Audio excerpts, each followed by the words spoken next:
So see, if you've seen the news today, you know that India is set to commission its second nuclear power ballistic missile submarine today, the INS Arighat.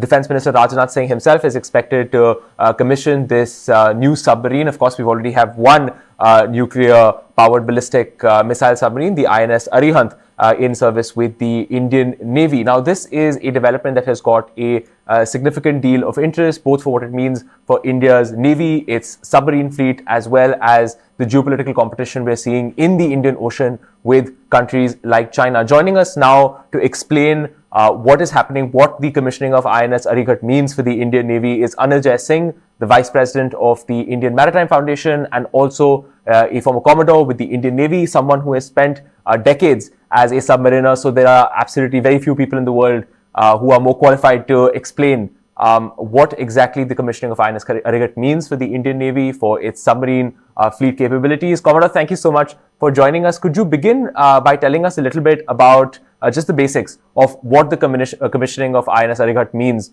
for the Indian Navy? Okay, well, thank you for having me on your show. You know, today is a very significant day for the Indian Navy and for the country, because the commissioning of Arighat, which is actually the second SSBN, you know, Arighat was commissioned a few years ago, is a very significant strategic addition to the country's defense capabilities.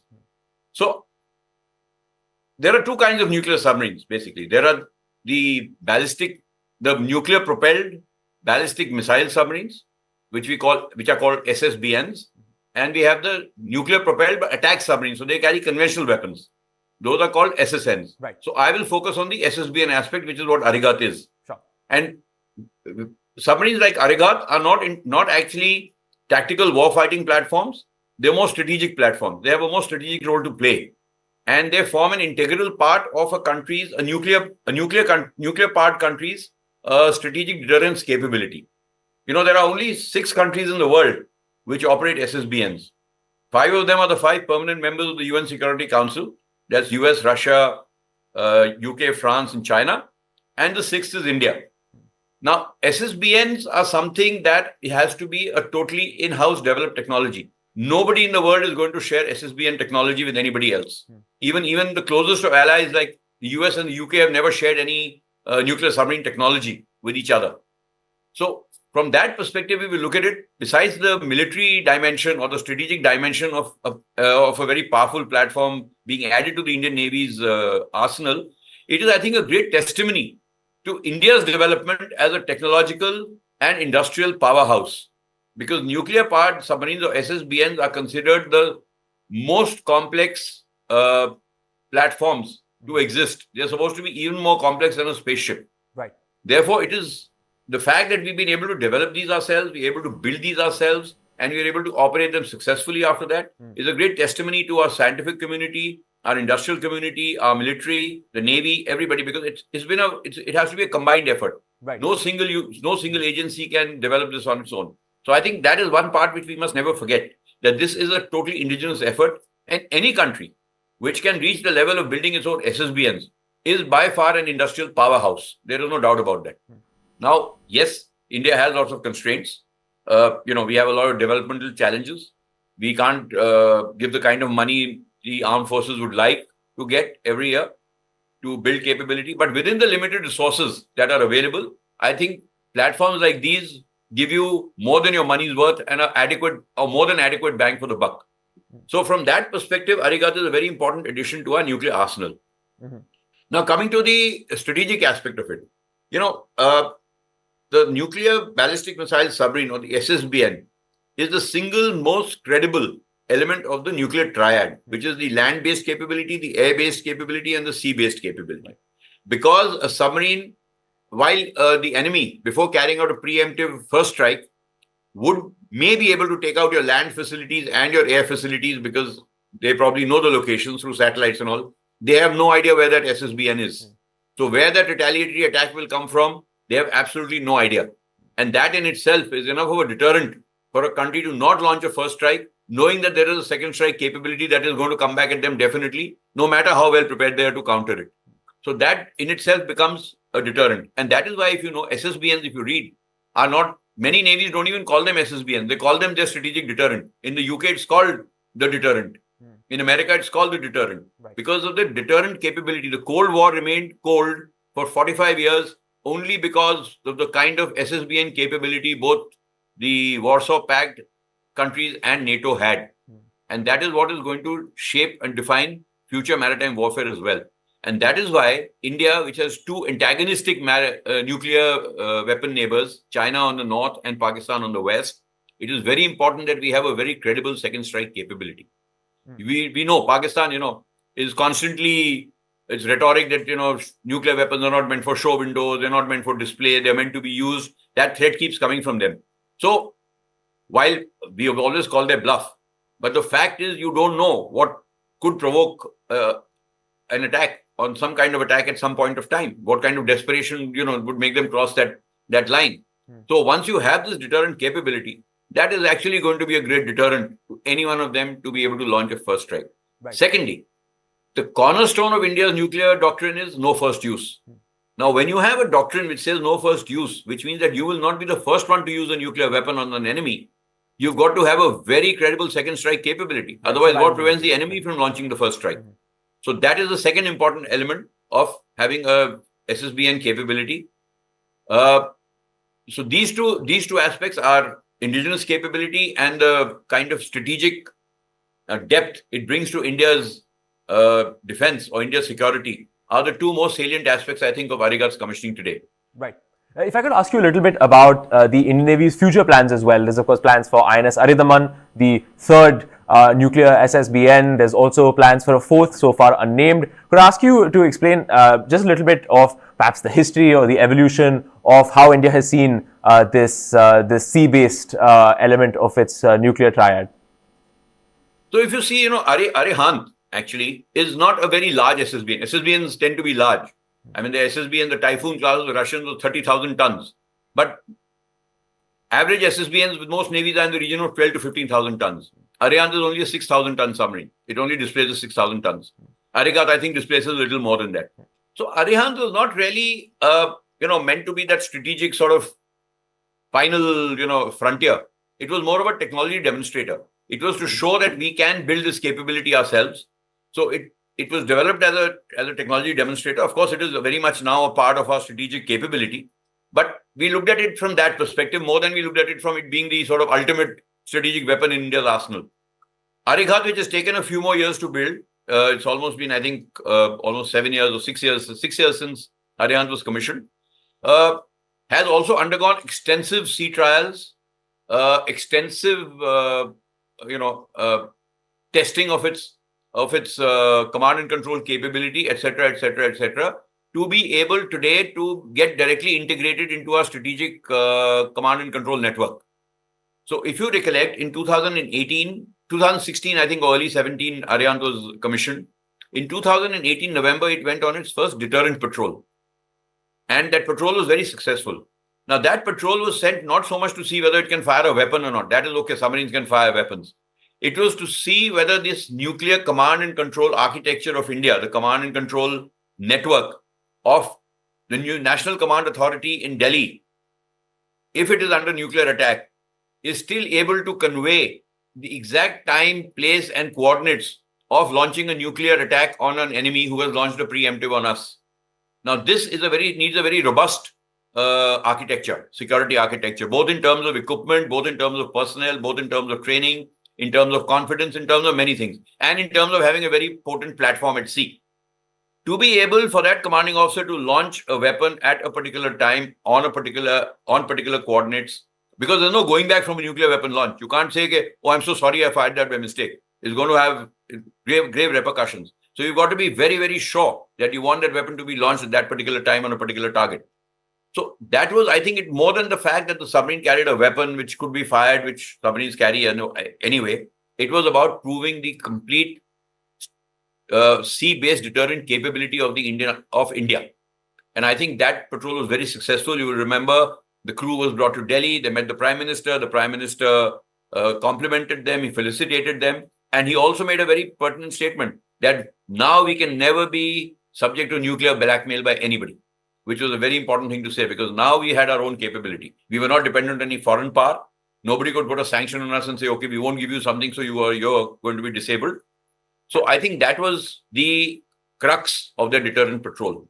Now with Arighat having coming in, we've got two. But, and as you brought out very clearly, if a country really has to have a credible sea-based deterrent, it means that at any given time, 24/7, 365, it must have at least one submarine SSBN on patrol.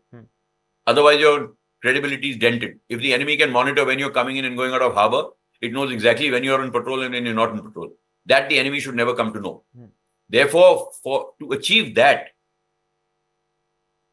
conventional rule, thumb rule says you should have at least 4 SSBNs. One going to patrol, one coming back from patrol, one on patrol, one under refit or maintenance, etc. So broadly.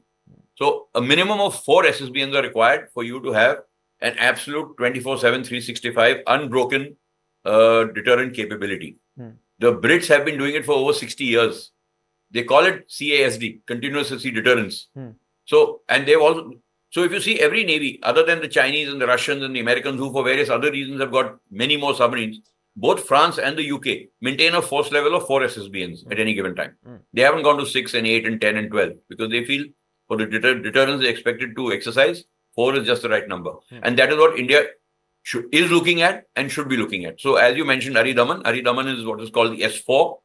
It will probably be a larger submarine. It will have more powerful weapons. It will have greater reach. It will have greater capability.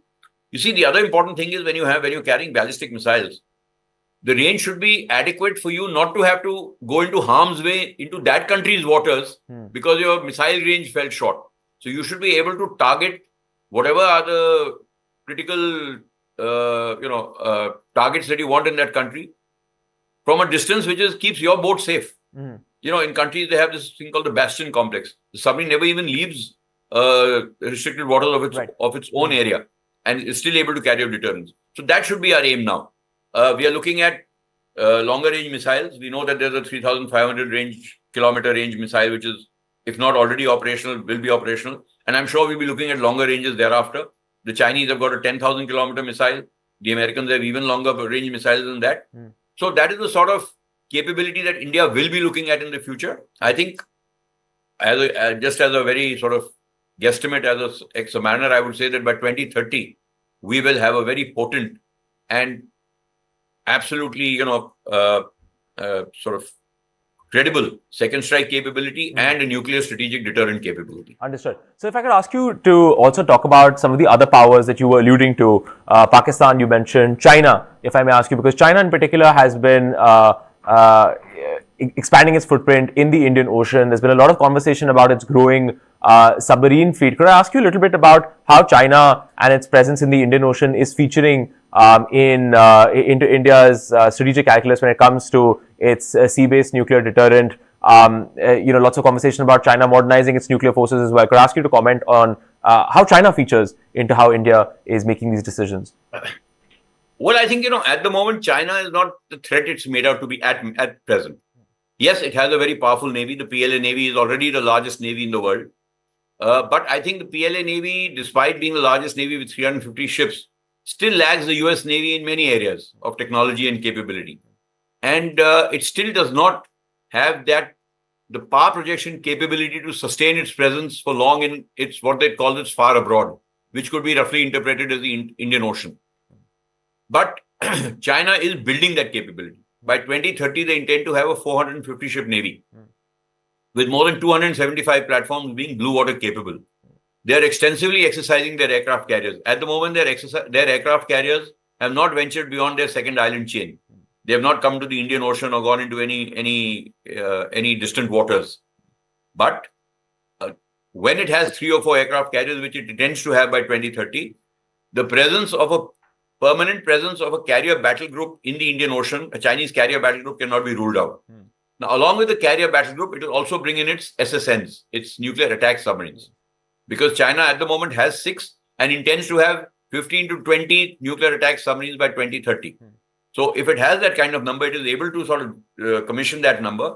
You can be just assured that 3 or 4 of them, or maybe 2, will definitely be operating in the Indian Ocean at any given time.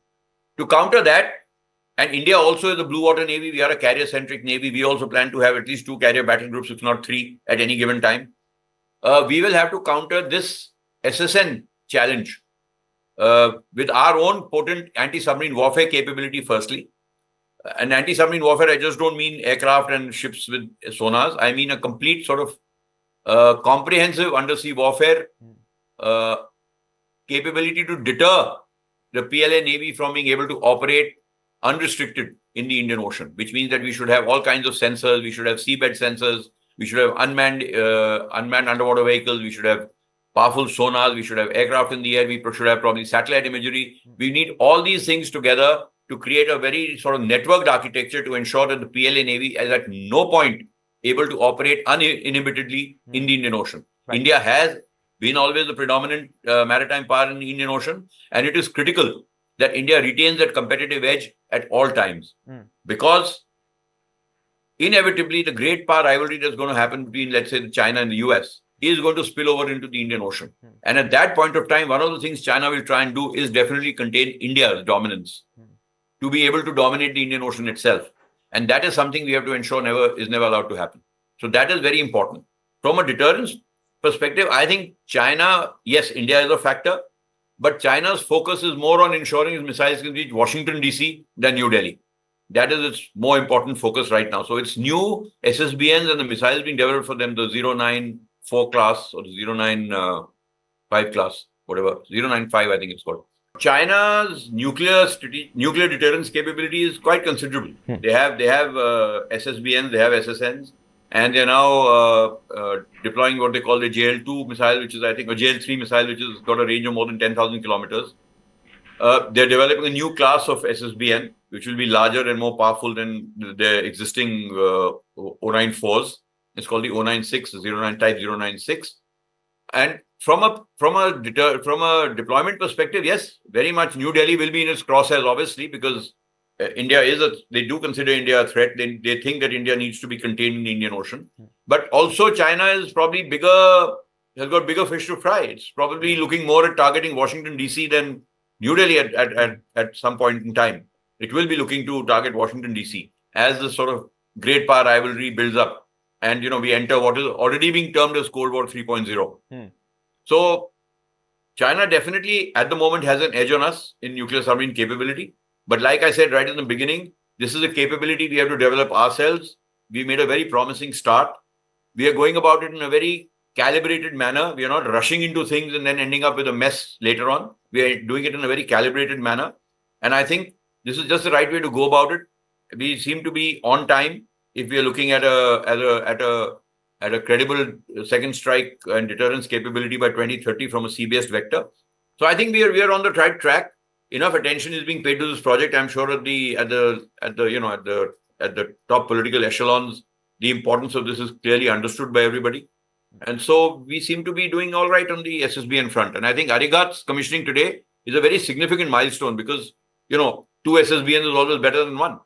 And I'm sure she must, the very fact that she's been commissioned 5 or 6 years later than the previous one means there must have been an upgrade in many areas of machinery, equipment, fire control systems, underwater sensors, perhaps the weapon.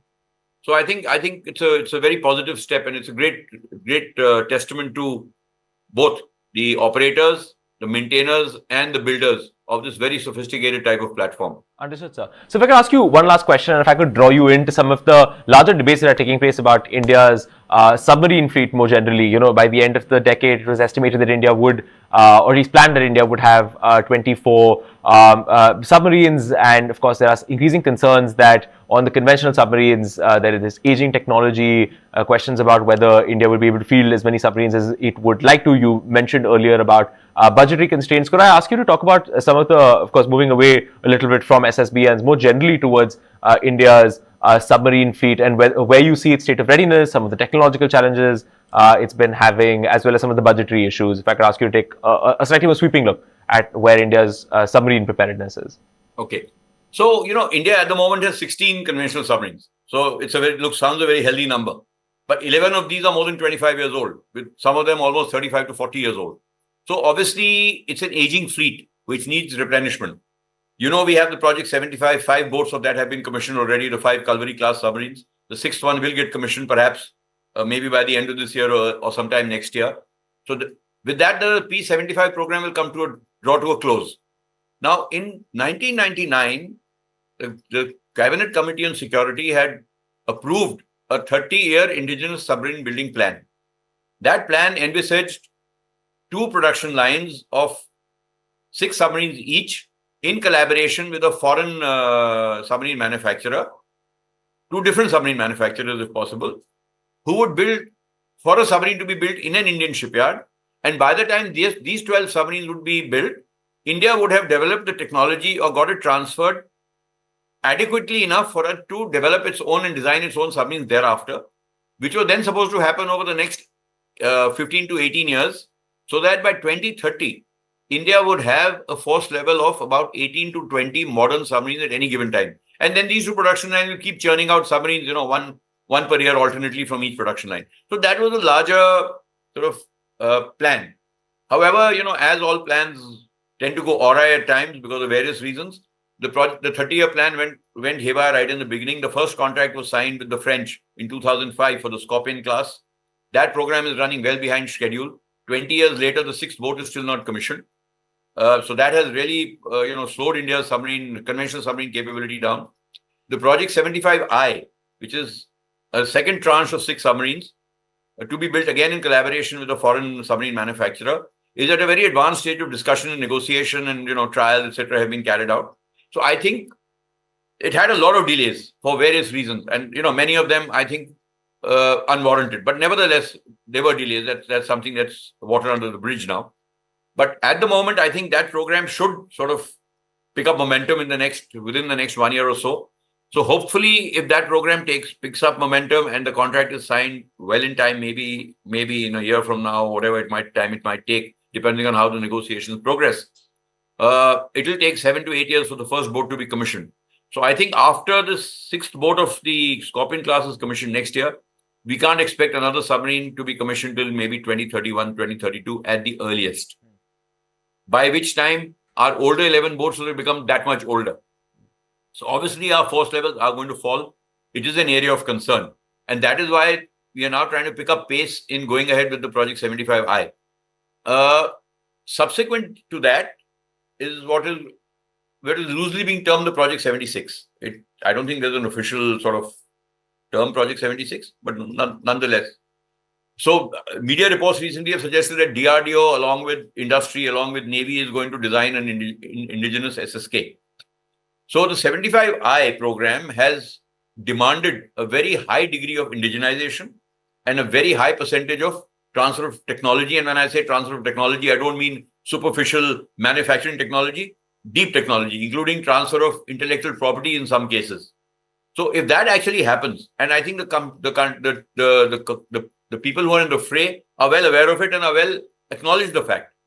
So if that happens, we will certainly move rapidly over the next 6 or 7 years to be able to completely develop and design our own submarine with indigenous equipment. Obviously, when we say indigenous submarine, doesn't mean that it's going to be 100% indigenous and nothing will be imported. But the submarine will be Indian. It will be an Indian submarine designed in India. And that is very important. Because, you see, firstly, the fact that if it's an Indian submarine designed in India, your ecosystem within the country is able to maintain it thereafter. You're not dependent on a foreign manufacturer for spares or for expertise or for technology or for anything. You can do everything within. Secondly, what happens when you have imported equipment is that you have to stock up a lot of inventory of spares, etc. So with the result that a lot of money gets invested, which is not immediately of any use because spares are spread over a long term. But if you have an indigenous industry which is manufacturing everything, then you don't have to duplicate the effort of creating your own inventory management scheme, your own dockyards, because your OEM, the manufacturer itself, will be able to provide you that life cycle support for as long as you want that equipment to be in service. Particularly in the case of ships and submarines, this becomes very important because they are both capital intensive platforms. They cost a lot of money to build. They're expensive to maintain. They're expensive to operate. And we would like to operate them for as long as we can. So ships and submarines today in most navies are operating in excess of 30 years, 35 years, which means that they need constant upgradation of equipment, constant hull surveys. And if you have that capability within the country, I think it's it's a very cost-effective option, and of course gives you a lot of self-sufficiency and self-reliance and confidence, therefore, in what you will be able to deliver on the battlefield. So from that perspective, I think the SSK program is moving slowly, but I would say surely, hopefully. And I think so by 2030, we may not have 24 conventional submarines, but certainly, and we may not have very many, our numbers may actually fall. But I think in the decade 2030 to 2040, this number will get addressed. And we should have, if you ask me personally, as a submariner, I think the ideal submarine capability India should be 4 SSBNs, 4 to 6 SSNs, and about 18 to 20 conventional submarines. That would make it a very optimal submarine force. Understood. Commodore, thank you so much for explaining everything, starting, of course, from the INS Arighat commissioning, where India's plans are for nuclear attack submarines, and where our submarine fleet is right now, given the challenges we face from powers like Pakistan and with China. It's a piece of news that we're going to be tracking extremely closely here on India Today Global. But thank you so much again, Commodore Singh, for explaining this to our audience, and thank you again for tracking the story with us here on India Today Global. Thank you. It was a pleasure. Thank you very much.